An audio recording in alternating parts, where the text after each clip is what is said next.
সুষ্ঠু ও অবাধ নির্বাচনের দাবিতে নির্বাচন কমিশনের দ্বারস্থ বামফ্রন্ট। কেন্দ্রীয় বাহিনী ও বুথ সুরক্ষায় বিশেষ আর্জি।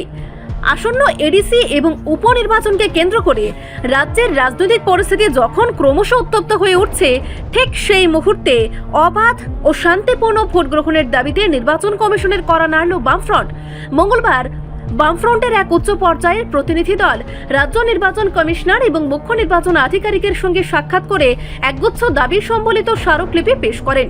বাম নেতৃত্বের মূল দাবি হল 2018-র পরবর্তী নির্বাচনের তিক্ত অভিজ্ঞতা থেকে শিক্ষা নিয়ে এবার প্রতিটি বুথে কেন্দ্রীয় আধা সামরিক বাহিনীর জওয়ান মোতায়েন করতে হবে।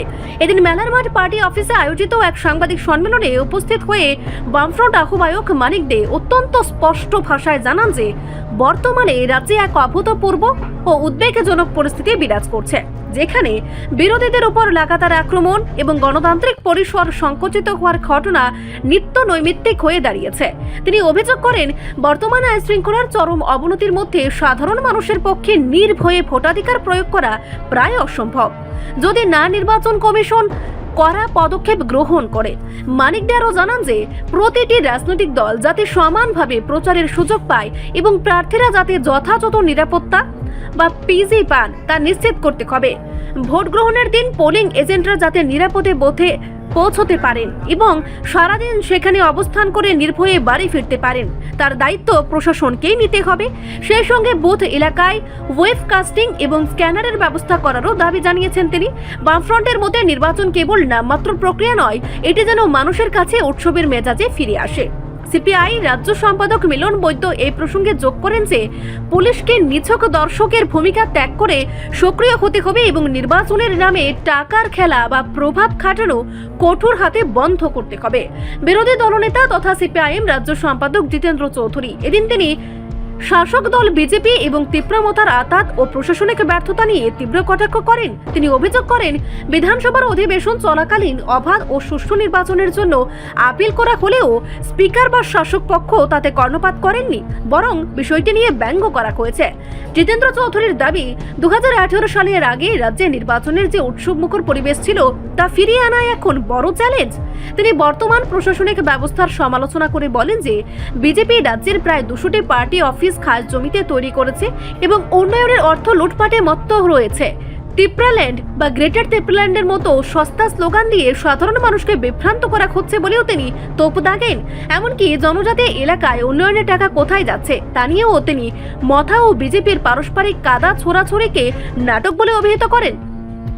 তবে রাজনৈতিক তিক্ততার মাঝেও প্রশাসনের দুই শীর্ষ আধিকারিক ব্রিজেশ পান্ডে ও মনোজ কুমারের উপর কিছুটা আস্থা প্রকাশ করে জিতেন্দ্র চৌধুরী বলেন, পুলিশ ও সাধারণ প্রশাসনকে নিরপেক্ষভাবে ব্যবহার করে তারা হয়তো একটি গ্রহণযোগ্য নির্বাচন উপহার দিতে পারবেন।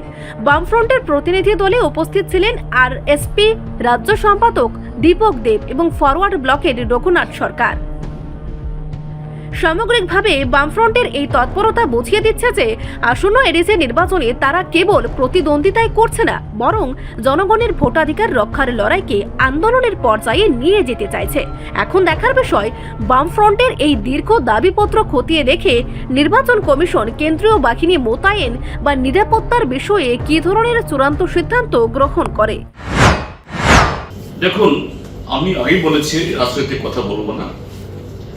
এটা গণতন্ত্রে যত বেশি প্লেয়ার থাকবে তত বেশি গণতন্ত্রের সৌন্দর্য।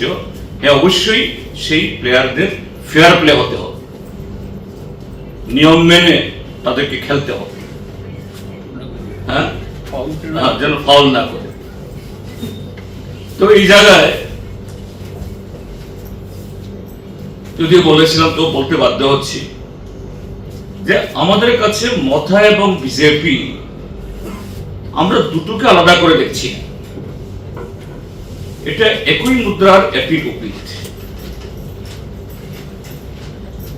এই যে এখন তারা আলাদা আলাদা করে দু দলের প্রার্থী দিচ্ছে, আরে একসাথে এর আগে তো গত 4 মাস ধরে তারা ময়দানে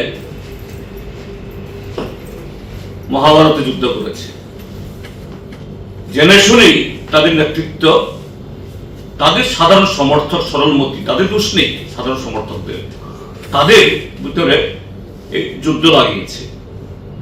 অনেক মাথা ফেটেছে, বাড়িঘর পড়েছে, আহত হয়েছে। সারা নির্বাচন আসলে ঘনিয়ে আসলে সমঝোতার জন্য একটা বৈঠক তাদের হবে, তারা দু দলেই জানতেন। দু দলের যারা নেতৃত্ব ভালোই জানতেন এবং সবাই দেখেছে, চেষ্টা করেছেও। আমি তো শুনেছি গতকাল তাদের সভা শুরু হয়েছিল দিল্লিতে সকাল 7টা থেকে। সকাল 7টা থেকে শুরু হয়েছে এবং সেই সভাতে উপস্থিত করানোর জন্য দিল্লি থেকে বহু লক্ষ টাকা খরচ করে একটা চার্টার্ড ফ্লাইট পাঠানো হয়েছে আগরতলা। এগুলো তারা জানতেন, কিন্তু পারল না। না পারার পেছনে কারণটাও এই